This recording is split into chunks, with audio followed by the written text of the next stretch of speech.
really, really proud to have April here with us.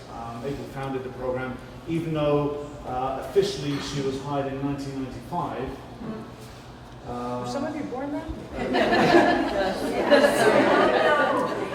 I've known April for a long time in a different circle, and I'm thrilled to have her here. And we have something for you. I'll let Renee take over.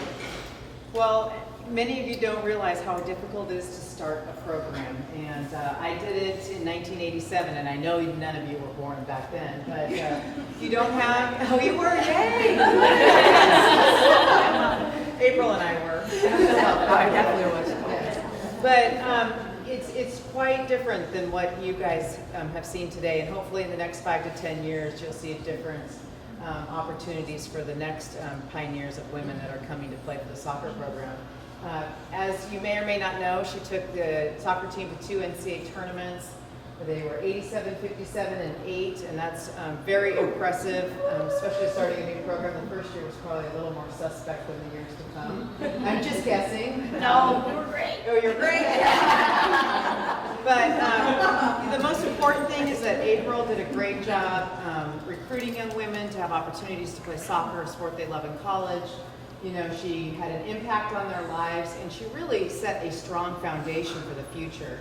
And so I know that Phil and others and myself want to thank her for her hard work and dedication to this program. So.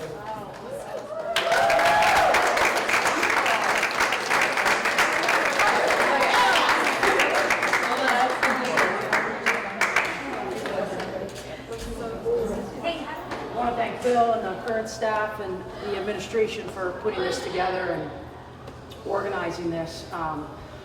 You know, we're all family. You guys chose Syracuse for a reason, so whether I coached you or Pat Farmer coached you or Phil coached you, we're all here for a reason, you know? I look at some of the players that I coached. Marion, who helped me build this program from scratch, she came on board in January of '96, so certainly the program wouldn't have done what it did without the players that I had and the staff that I had. It was phenomenal. And actually our first season, we went 9-0-1 to start the season. The only undefeated team in the athletic department. And then Marin and I looked at each other and we looked at the schedule and we go, here we go. And I think we finished the season 10-8 and but we knew. It was good. Here we go. Here's the fun part of the schedule. He talked me into coming up for an interview.